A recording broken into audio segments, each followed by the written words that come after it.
Você pode dizer amém, querido? Deus abençoe. Sente-se, por favor. Vamos abrir a nossa Bíblia aí no livro que tem um capítulo a mais que você leu. Obrigado, gente. Muito obrigado.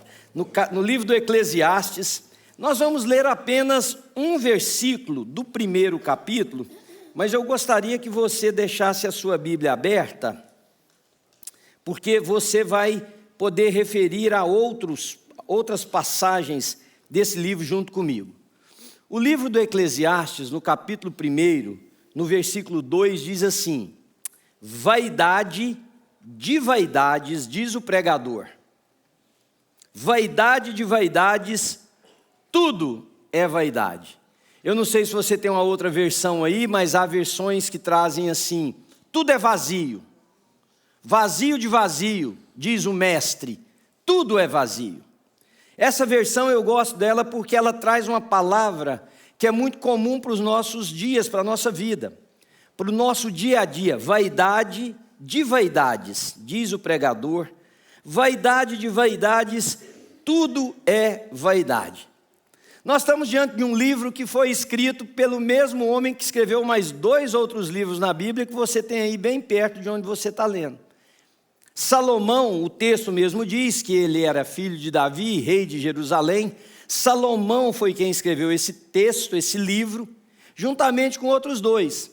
Agora, as peculiaridades aqui eu acho que valem a pena para você ter uma compreensão do que eu quero dizer hoje. Porque sem a devida explicação, nós podemos sair desse lugar absoluta e totalmente frustrados. A vida não vale a pena ser vivida. Aliás, eu não sei se você sabe, nós temos alguns estudantes da Bíblia aqui na nossa igreja. O livro de Eclesiastes é considerado por todos os teólogos o mais difícil livro interpretativo da Bíblia. Não porque ele seja denso teologicamente, como por exemplo a carta que Paulo escreveu à igreja aos Romanos. Não porque ele tenha características da igreja tão fortes quanto a carta que Paulo escreveu à igreja em Éfeso.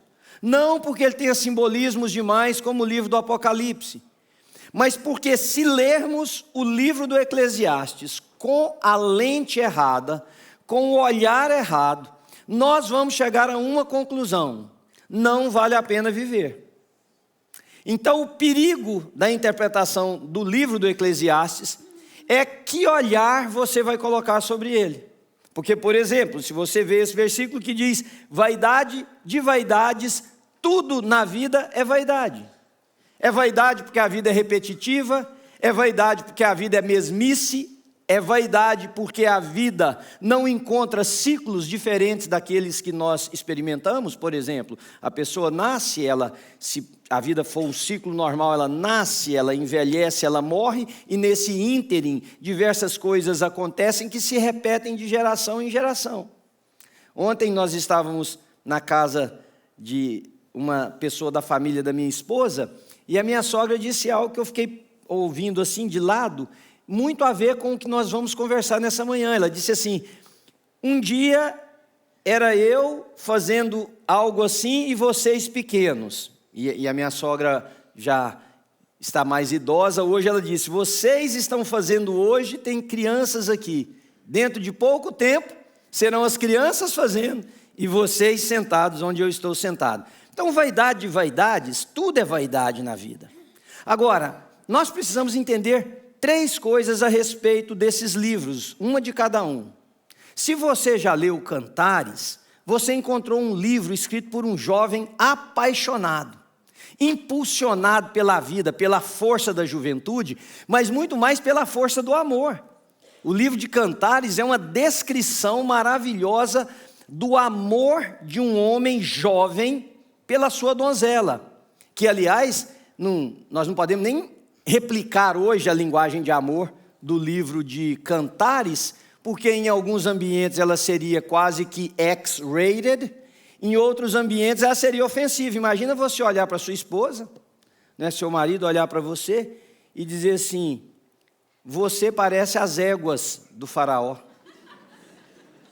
Vai levar uma... Não vai?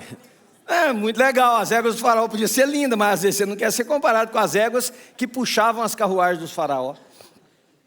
Os seus cabelos são como as cabras no monte. Ô gente, cabra no monte tem beleza nenhuma, está tudo sujo. para ser cabelo de mulher, está tudo sujo, empoeirado. Cabra vive nas montanhas. E é bem da verdade, tem um cheirinho ruim também, né? Você imagina.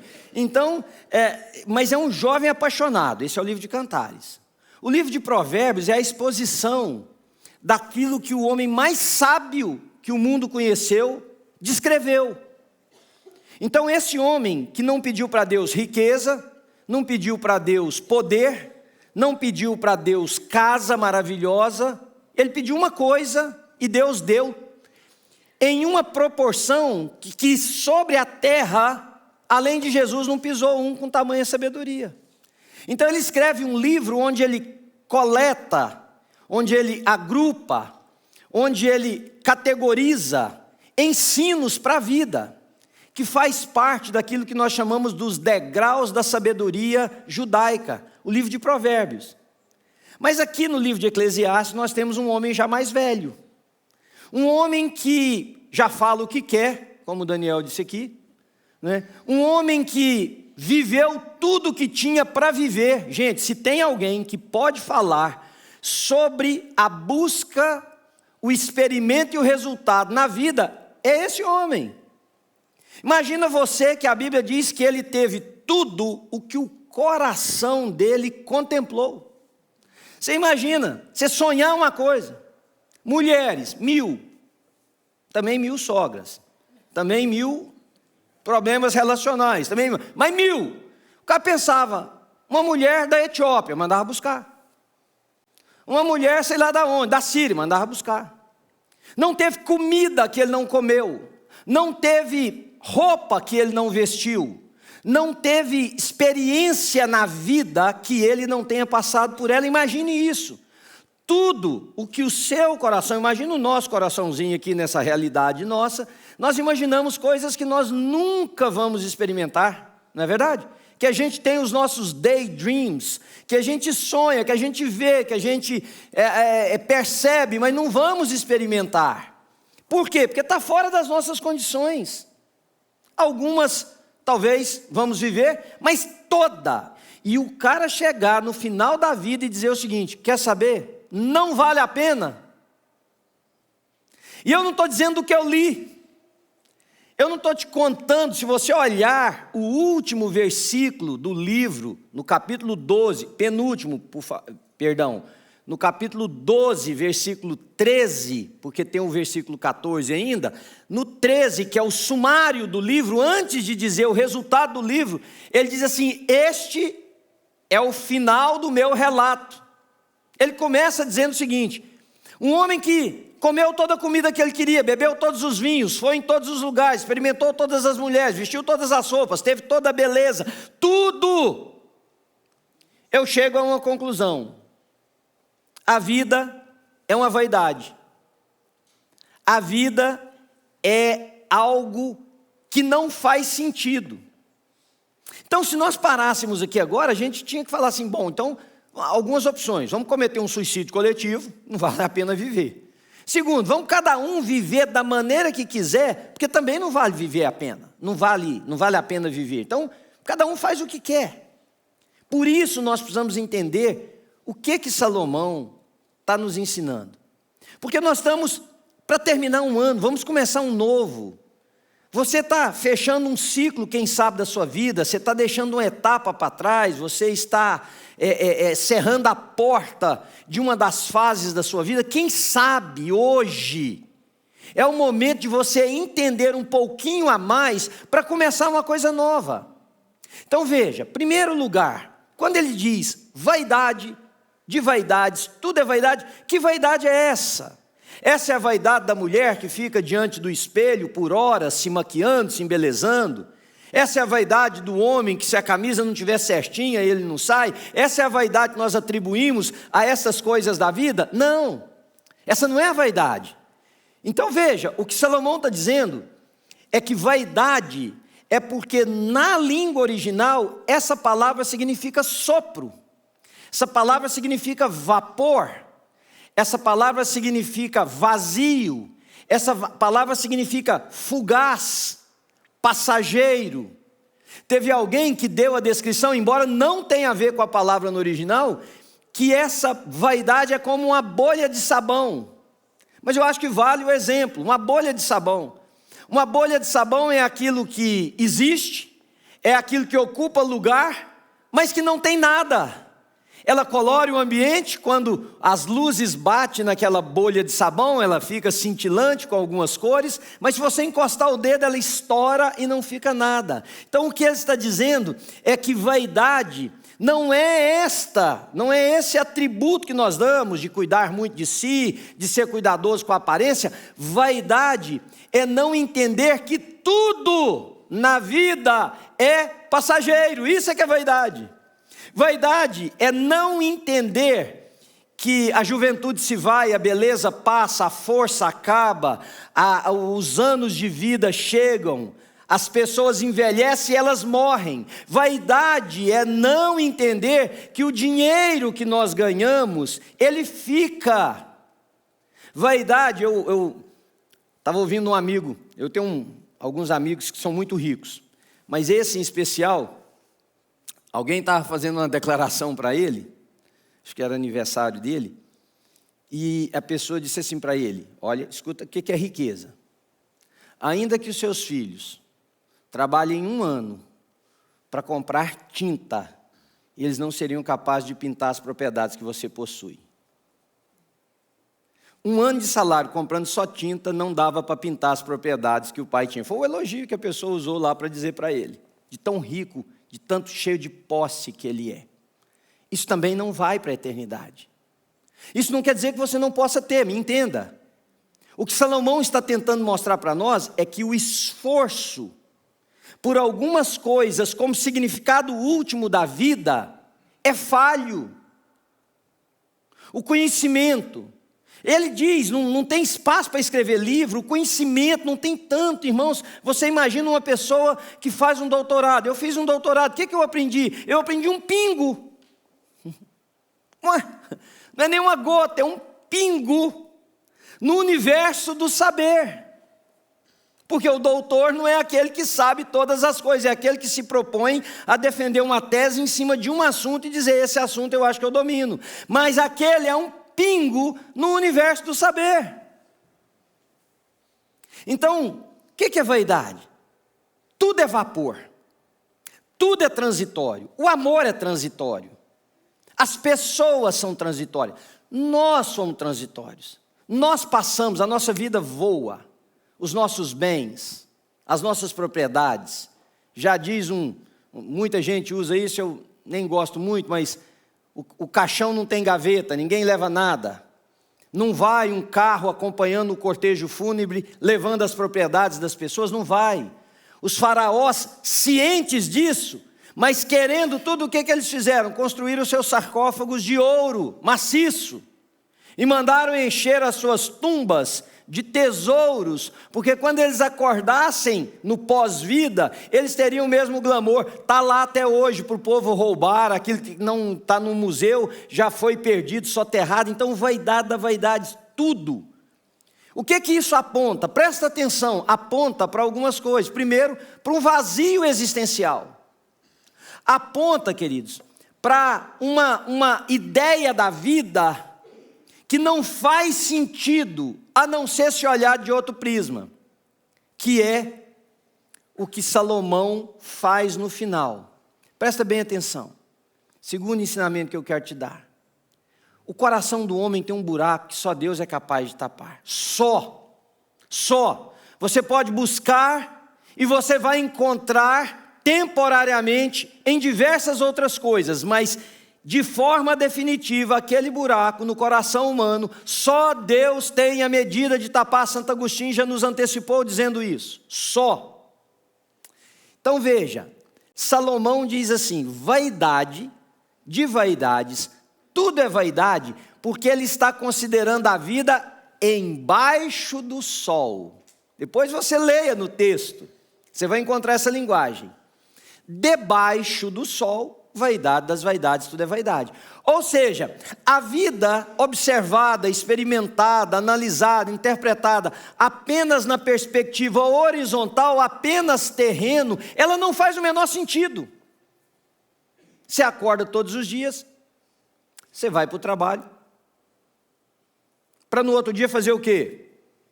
A mesma coisa. E no outro? A mesma coisa. E no outro? A mesma coisa.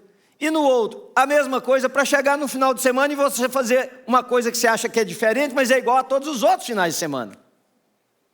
Ou você descansa, ou você come um churrasco, ou você faz isso, ou você faz aquilo, mas a vida tem uma mesmice.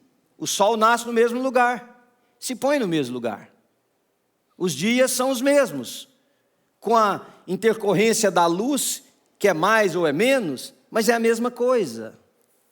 Você casa e tem filhos, e os seus filhos casam e têm filhos. E os filhos dos seus filhos casam e também têm filhos. Então, debaixo do sol, e isso é que é importante nós entendermos nessa manhã. Quando a vida é interpretada a partir da perspectiva meramente humana, nesse âmbito nosso, ela não faz sentido. Ela não faz o menor sentido. Porque se você pensar, todos os seus esforços serão para quê? Essa igreja, para quê? Se tem tantas? E se depois de nós estarão outros aqui ocupando os nossos lugares, plural, meu e seu. E depois deles outros. E depois deles outros. E depois outros. Qual é o sentido da vida? Uma repetição interminável de eventos. Porque Salomão se propõe a fazer essa análise para chamar a minha e a sua atenção. Que se eu e você vivermos a vida apenas nessa perspectiva humana, nós seremos as mais infelizes de todas as criaturas. O apóstolo Paulo repetiu isso no Novo Testamento. Então, a vida vivida assim, ela é vazia, ela não empolga, ela não te leva a pensar em coisas para além de você, porque não tem transcendência, acaba aqui. Acaba aqui. Sem Deus, nada satisfaz você plenamente. É vapor, é sopro. Sem Deus, olhando nessa perspectiva, nada, absolutamente nada vale a pena. Então o que Salomão está dizendo? Que vaidade das vaidades nessa vida, tudo é vaidade. Está apontando para a necessidade que eu e você temos de Deus. Porque se eu e você não tivermos a ingerência do eterno na nossa vida, nós vivemos para o agora. Nós vivemos para esta vida. E a gente conta os nossos dias, e a gente tenta fazer o que dá dentro do que temos, porque sabemos que vamos perdê-la. Veja, a Bíblia é tão bacana que ela já reforça essa ideia. Deixa eu ler para vocês. No Salmo 73, eu já preguei aqui sobre ele pouco tempo atrás. O salmista escreve assim: inútil me foi conservar limpas as minhas mãos, puro o meu coração, porque ele começou a fazer uma análise da vida. Eu sou justo, ele dizendo. E ele não diz nem dele, ele diz do justo. O justo às vezes sofre, o ímpio recebe aplausos. O justo tem dores. Às vezes o ímpio, o perverso, passa pela vida ileso. Ele diz assim, o que adianta? Olha o que o Salmo 73 é uma réplica do Eclesiastes. Ele está dizendo, para que eu fui? Vamos colocar no nosso ambiente. Para que eu me converti? Para quê? E eu não sei se você já fez essa pergunta. Porque mexer com a existencialidade é algo que fere muito, que coloca a gente muito no canto, no corredor, no beco, no escuro da vida. Por que você se converteu? Se você se converteu, entregou sua vida a Jesus, é piedoso, tenta viver corretamente, as coisas nem sempre dão tudo certo para você. São perguntas que uma religião que não se propõe a trazer clareza para a pessoa, ignora.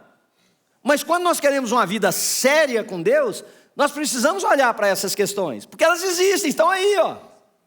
Eu olho daqui para vocês, eu vejo o rosto de gente alegre, eu vejo o rosto de gente amargurada, eu vejo o rosto de gente triste, eu vejo o rosto de pessoas sem perspectivas, sem um semblante de esperança. O que é isso? Isso é a vida.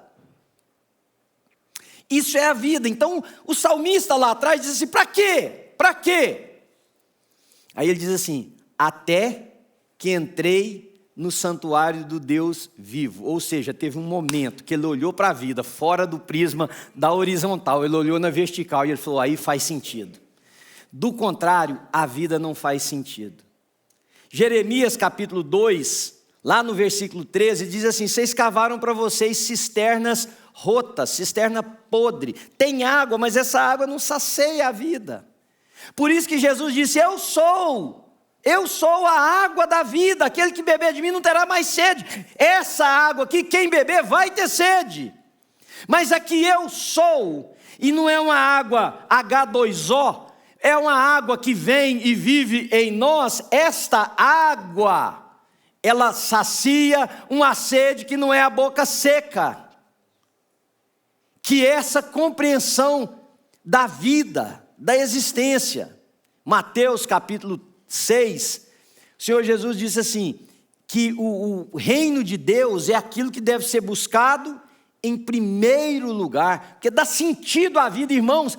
Nós temos em nós uma eternidade, diz amém aí para mim. Tem, você vai viver com ou sem Deus, a sua alma, você pode negar, você pode dizer que você é ateu, que você não acredita em Deus, que você não acredita na Bíblia, que você não acredita na religião, mas quando você fecha os seus olhos para você, tem um question mark, tem uma interrogação na sua alma, que pergunta, e daí, o que mais? Essa transcendência está em nós. Deus colocou em nós uma fagulha da eternidade, porque nós vamos viver com ou sem Ele eternamente. Então lá, também no Evangelho de João, no capítulo 15, o Senhor Jesus disse assim, sem mim vocês não podem fazer nada. Então a vida perde o sentido quando o movimento é em torno de si própria. Quando nós vivemos para nós, seja para o que for, tem nada mais enfadonho do que estudar, irmãos. Eu me lembro, quando eu estudava, não tinha esses negócios, tem tanto livro assim, digitalizado quanto tem hoje. Era livro, papel. E eu me lembro uma vez que um professor mandou a gente ler 8 livros em 10 dias. E tinha que levar os livros para a sala de aula. Então você ia com aquele pacote de livro. Que tanto de livro? Um dia alguém me perguntou, quantos livros o senhor tem na sua biblioteca ali? Vai, que tenha 1.500, por exemplo. Mas a minha é mínima em vista das que tem 5, 10, 15, 50. Não existe espaço. E sai livro hoje novo, sai livro novo amanhã, sai livro sobre o mesmo assunto de uma nova perspectiva. Não existe. A vida sem Deus é futilidade. O que dá sentido à existência é nos lembrar, é lembrar a mim e a você, que nós somos eternos. Não falei? Se você é eternamente vivendo com Deus, você é eterno. Você é eterno. Tem algo que transcende, passa, não está ligado a esses 80, 90, 100 anos que vivemos. É para além. Agora, se você disser que esse para além seu também, você se satisfaz com as ideias kármicas de que você vai ficar voltando aqui cada vez mais. Se você foi bom, você vem melhor. Se você foi ruim, você volta um aleijado, volta um cachorro na rua, volta um animal do campo, volta outra coisa. Eu acho que mais angustiado você fica. Porque a tabuada não nem existe, né? Tabuada, onde eu tirei? A conta não fecha. Os mais novos nem sabem o que é tabuada, né? Você não tem nem ideia do que é isso, né? Depois o papai te explica. A mente da gente dá umas voltas, né? Da onde que esse negócio veio, né? A conta não fecha assim, queridos. Não dá certo.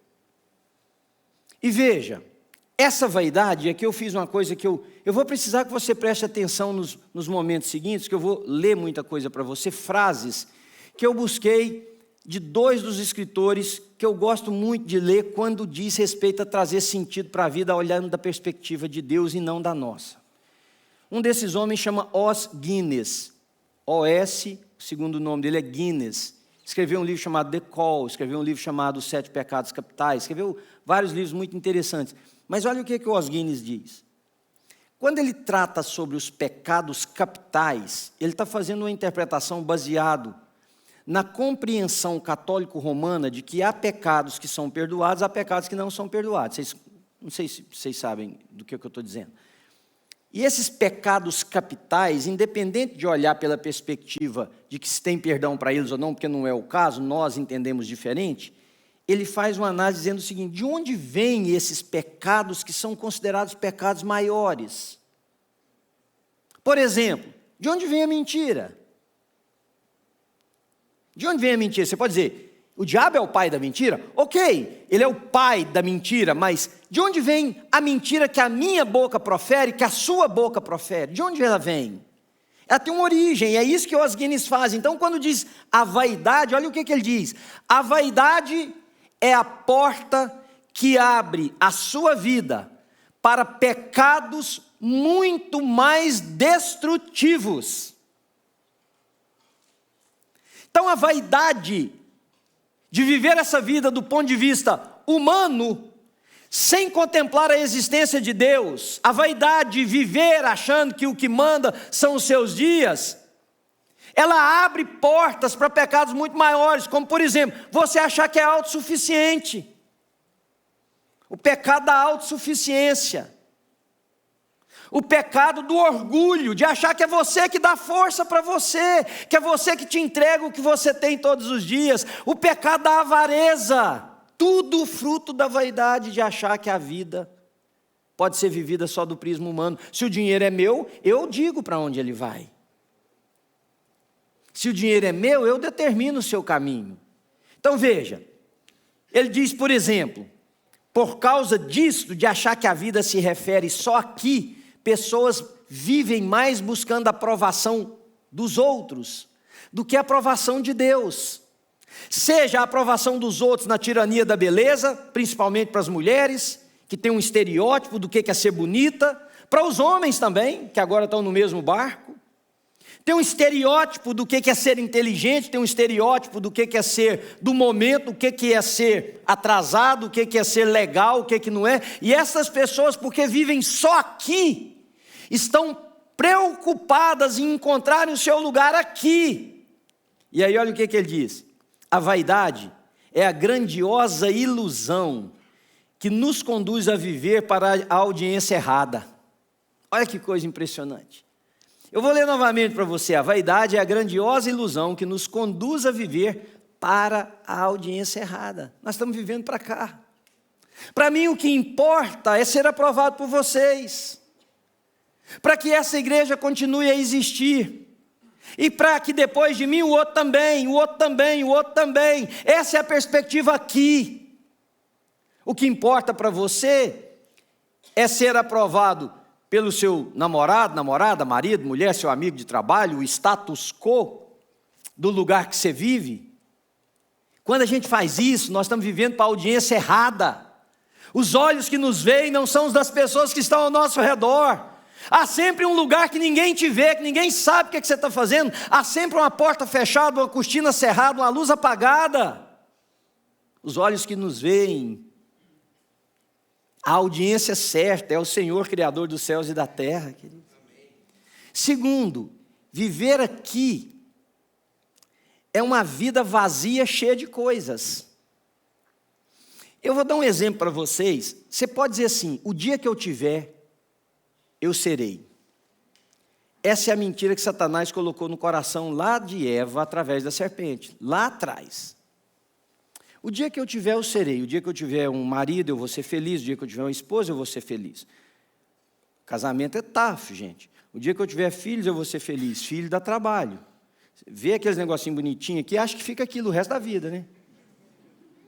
Nossa, aquilo com 10 aninhos de idade, você vai beijar ele na hora de ir para a escola? Não, meus amigos estão olhando, começa a ficar... É? Sabe aí, fica rapaz, moço. Minha mãe um dia me disse assim: meu filho, o último dia de sono seu, sem nenhuma preocupação, é o dia anterior a nascer seu primeiro filho. Ela falou: quando é neném, você está preocupado? Eu e a Ana, não sei se vocês já fizeram isso, eu acho que eu era meio noiado. Acho que não sou, tenho certeza. Mas também aconteceram algumas coisas que nos preocuparam muito. Eu mais a Ana íamos nos meninos dormindo, botava a mãozinha assim para ver se estava respirando quando era pequenininho. Já fez isso, os loucos aí da Assembleia? Aí. Ia lá, eu e a Ana já demos topada no meio do quarto, correndo para ir ver o que estava acontecendo, assim, ó. É. Então, veja, quando eu e você pensamos a vida só a partir disso aqui, e o que eu queria dizer para você é o seguinte, a gente acha assim, o dia que eu tiver, eu vou ter. Eu pensava muito assim, o dia que nossa, bacana demais a gente ficar voando de um lugar para o outro. Ir para um lugar, ir para outro. Aeroporto era a coisa mais chique do planeta para mim. Hoje, eu não aguento a voz daquela mulher que anuncia os negócios mais. Eu não aguento o cheiro da comida do avião. Não é despreza nada, não. Porque não é das melhores. Vocês concordam comigo? Na hora que você abre aquela vasilhinha assim, você fala, meu Deus do céu. Sabe? A cadeira, você fala, será que não podia inventar um negócio um pouquinho mais desconfortável? Vaidade das vaidades. Você compra o carro que você quer, daí uns dias você não tem nem aquele glamour pelo carro mais. Você veste a roupa que você imaginava, daí uns dias aquilo perde. Pastor, o que você está querendo dizer? É que a gente não deve ter essas coisas? Não, eu vou te ensinar daqui a pouquinho, ainda tem 10 minutos. Mas o que eu quero é te conduzir a entender que às vezes vivemos uma vida vazia, cheia de coisas.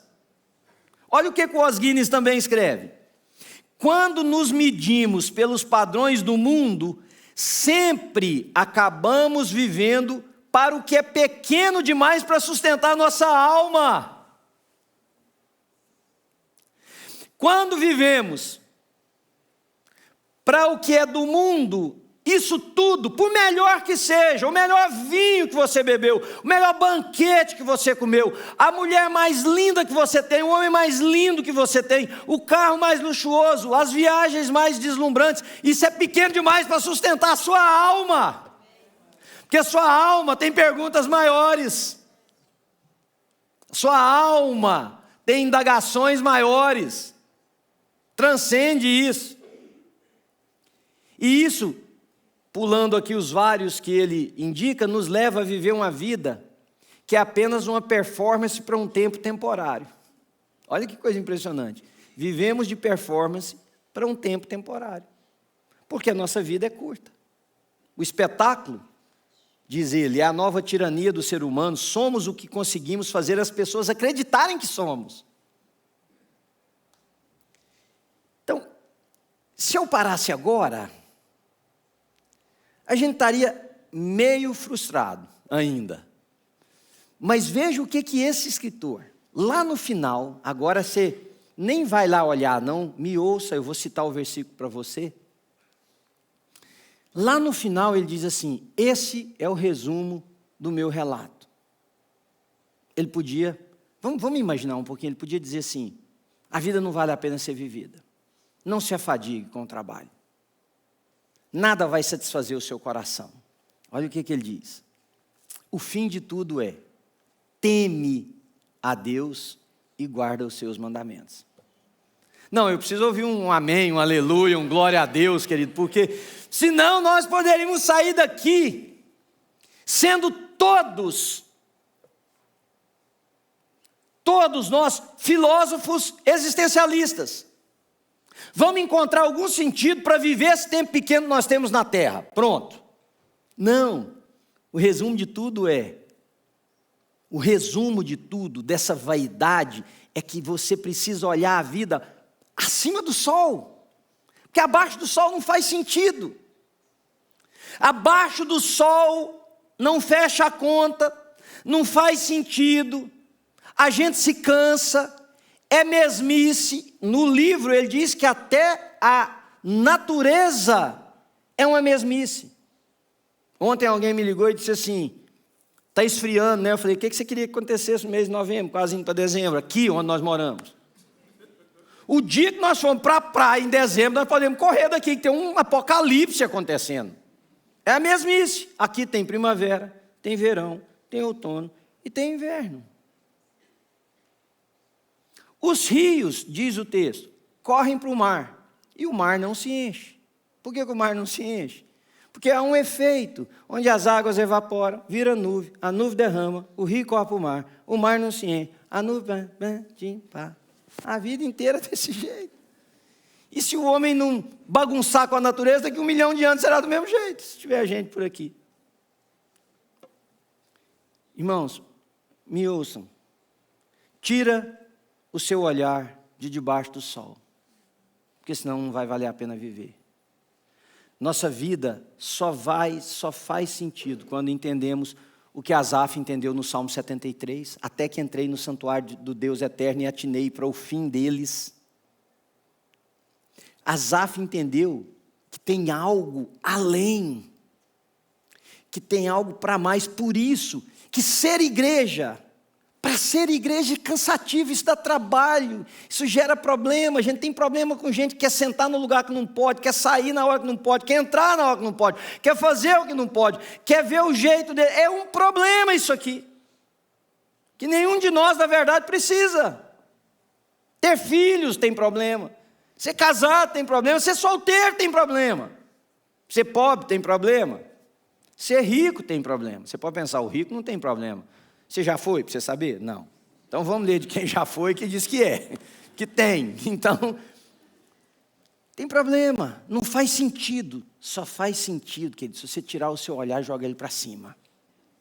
Elevo os meus olhos para os montes, de onde me virá o socorro? O meu socorro vem do Senhor, que fez os céus e a terra. Tem algo que a gente aposta essa vida aqui, porque é para lá. Essa igreja só faz sentido se o que nós fizermos com ela transcender a gente. Onde que transcende? Transcende quando a gente investe o dinheiro em gente que vai ter vida. Transcende quando a gente investe o dinheiro em pessoas conhecerem Jesus. Transcende quando aquelas criancinhas ali recebem Jesus no coração. Transcende quando esses adolescentes vão para a faculdade e marcam a vida de pessoas. Transcende quando a gente consegue trazer sentido para a vida de um casal. Transcende quando nós aqui paramos de olhar para a vida como uma fonte de produzir favor para mim e para você e começamos a perguntar, Senhor, o que a gente faz aqui que vai para além? Então, tudo é vaidade, não é o fim da história. Vaidade das vaidades, tudo é vaidade, pode ser o fim da sua história, mas não é o fim da história. Porque esse corpo cheio de músculo, bonito, vai passar. E um dia, você vai olhar para você mesmo ou mesma e dizer, tudo que eu fiz na minha vida foi gerar uma vida em torno de mim mesmo, e agora eu estou decadente, porque a vida passa. Então, se você disser assim, pastor, você está contra a gente ir para o gym? Não, eu estou contra você fazer o gym na sua vida. Você é contra a gente ganhar dinheiro? Não, eu sou contra. Não é que eu sou contra, eu estou aqui como um mensageiro de Deus para você, para te dizer que quem é contra é o Criador dos céus e da terra, quando você viver por causa do dinheiro, para o dinheiro. Como se você viver para o prazer pelo prazer. Como se você fizer de qualquer coisa a finalidade última da vida. É isso que eu estou dizendo para você. Que não sou eu que sou contra. É Deus que está dizendo que você está lutando contra você. Porque é passageiro. É bolha de sabão que estoura. É névoa que dispersa. Passa. Vem o vento, sopra, acaba. Esse vento você dá o nome. Qualquer coisa, morte, enfermidade, mudança no mercado financeiro, muda. Tudo na vida é passageiro, instável e insuficiente quando vivido como finalidade última. O que o Senhor quer dizer para a gente no final disso? Duas coisas. Primeiro, somente Deus dá propósito real e permanente. Somente. E eu vou te explicar como que isso procede. É você dizer assim, quando chegar lá no seu momento de fechar os seus olhos para essa vida, seu dinheiro não vai com você, suas propriedades não vão com você, seus filhos não vão com você, tudo isso é o mesmo, mas você vai dizer assim, investir a minha vida em algo que passou de mim para a eternidade. É só isso, queridos. De tudo o que se deve temer, aprender da vida, teme ao Senhor e guarde os seus mandamentos. Então, no final desse nosso encontro, eu disse para você que se a gente analisasse o Eclesiastes de forma superficial, nós íamos sair daqui um bando de gente com ideias, mas você ouviu uma coisa. Resumo de tudo da vida: teme ao Senhor, guarde os seus mandamentos. Abre uma porta nova na sua vida nessa manhã. Para de viver só para você, para o que você acha. Abre uma porta nova na sua vida nessa manhã. Entende que tem eternidade. Tem eternidade. Ah, não acredito na eternidade. Você não precisa acreditar, ela é real. Então você pode inclusive morrer na ignorância de que ela não existe, para um dia você descobrir que existiu e é tarde demais. Pensa na sua eternidade e abre uma nova porta. Eu não posso, mas vocês podem. Eu queria fazer um apelo com vocês agora. Eu queria te convidar para ficar de pé. Aquele que, de uma forma ou de outra, o Espírito de Deus comunicou no seu coração. Feche seus olhos, por favor, e ore por você. Quem sabe você põe a mão no seu coração agora. Quem sabe você está confundindo eternidade com religião. Quem sabe você está confundindo Deus com igreja. Quem sabe você está confundindo temer ao Senhor com ter medo do pastor. Quem sabe você está confundindo temer a Deus com seguir normas e dogmas religiosos. Não é disso que eu estou falando. E nem é disso que o pregador aqui do livro do Eclesiastes está falando. É você e Deus. Senhor, se a minha vida está sendo vivida para a eternidade, eu preciso pensar no que eu ensino para os meus filhos, no que eu derramo sobre os meus netos, no que eu cuido das pessoas que vêm depois de mim.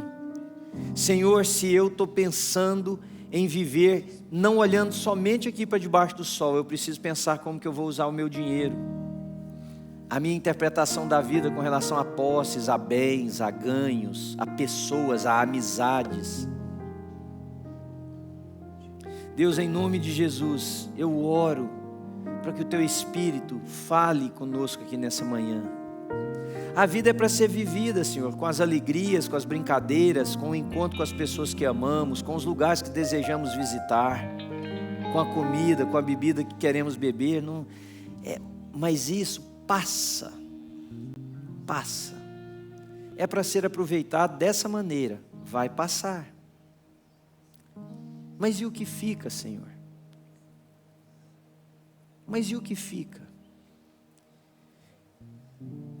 Então eu queria orar e eu queria pedir que você continuasse de olhos fechados, por favor. Eu queria orar com você que diz assim, eu quero olhar para a vida acima do sol. Não é debaixo do sol como Salomão fez. Eu quero orar para a vida acima do sol. Você dá um sinal com a sua mão, só eu que estou de olhos abertos, eu só quero ver para poder orar com você. Coisa boa, louvado seja Deus. Pode levantar e abaixar a sua mão, é só uma coisa entre você e Deus. Fica de pé todos vocês. Olha o que está sendo cantado aqui, ó.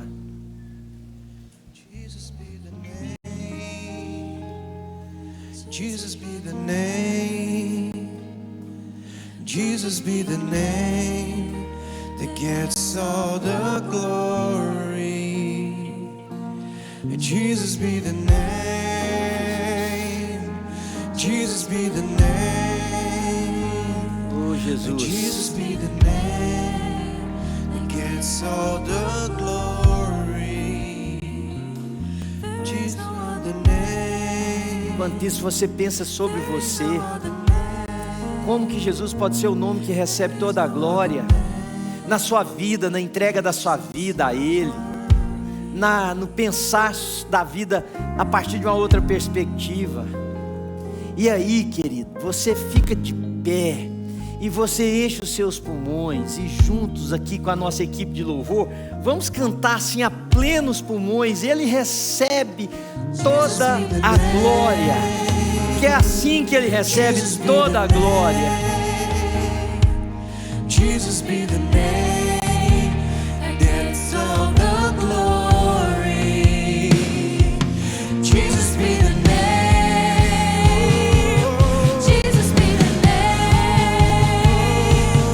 Jesus be the name that gets all the glory.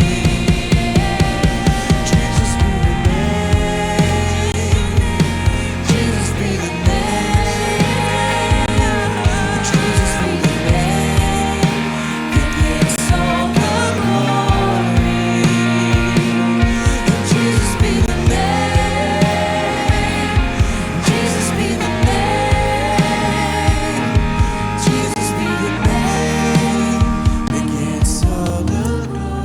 Então agora eu quero orar com você. Você que levantou a mão, você que pensou no seu coração, mas você sabe que isso vai ser difícil. Eu queria pedir que você colocasse a mão no seu coração e vamos orar juntos. Feche os seus olhos. Eu quero te abençoar como pastor dessa igreja.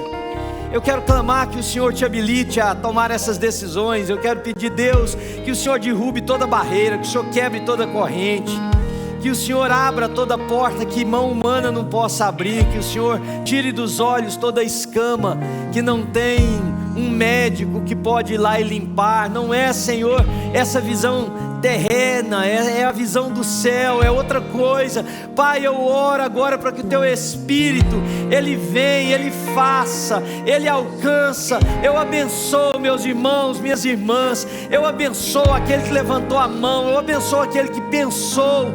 Pai, eu preciso olhar para a vida, para além do sol, mas como é que eu faço? Tem tanta coisa que me prende, tem tanta coisa que me segura. Em nome de Jesus, que você seja habilitado pelo Senhor a romper isso, a viver numa outra dimensão, a encontrar prazer para além, a encontrar significado para além, a encontrar razão para além. Jesus, é só o Senhor que pode fazer isso, Deus. É só o Senhor que pode fazer. Portanto, eu intercedo por essa mulher, por esse homem, ó Deus, por esse irmão, essa irmã, que com a mão lá no coração diz: eu não levantei a minha mão, Pai, mas eu quero. Então agora, pelo poder que há no nome de Jesus, que isso se processe, isso aconteça, Senhor, porque toda honra e toda glória é do Senhor sempre. Aliás, isso também é viver olhando para além do sol. Glória, honra não é nada nosso, é tudo do Senhor. Eu levanto as minhas mãos, Senhor, eu abençoo meus irmãos, minhas irmãs, eu abençoo em nome do Pai, do Filho, do Espírito Santo. Irmão, irmã, que o Senhor te abençoe e te guarde, que o Senhor levante o seu rosto sobre nós e tenha misericórdia de nós, inclusive a misericórdia de vivermos assim. Que o Senhor sobre nós levante o seu rosto e nos dê shalom, nos dê a paz, paz que excede, que transcende todo o entendimento humano.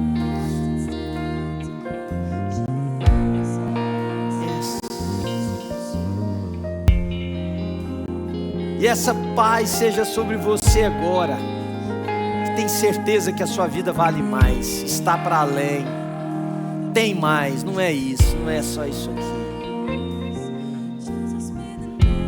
Em nome de Jesus, em nome de Jesus. Jesus be the name, gets all the glory. Jesus be the name. Levanta a sua mão aos céus e encerra o nosso encontro dizendo isso. Que o nome de Jesus seja aquele que recebe toda a glória da sua vida, inclusive. Eu acho que ao levantar as suas mãos você vai romper barreiras, cadeias vão cair, você vai romper coisas em você. Levanta a sua mão como um livre, como alguém que não está preso a essa existência, como alguém que não está manietado por essa vida. Você vive nela, mas tem algo mais, tem algo além. Oh Jesus,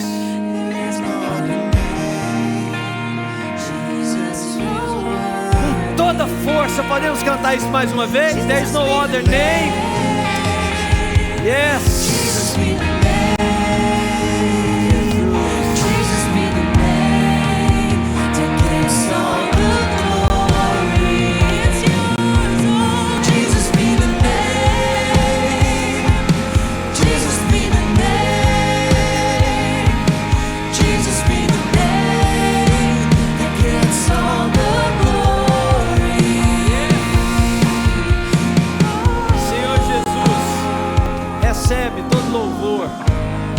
Toda honra, você repete comigo aí para a sua vida. Senhor Jesus, recebe todo louvor, toda honra, toda glória com a minha existência, com a minha vida, em nome de Jesus. Amém, amém. O Senhor te abençoe, te dê um domingo maravilhoso. Abrace aí algumas pessoas, deseje um bom domingo. Que Deus te abençoe do alto da cabeça à planta dos seus pés.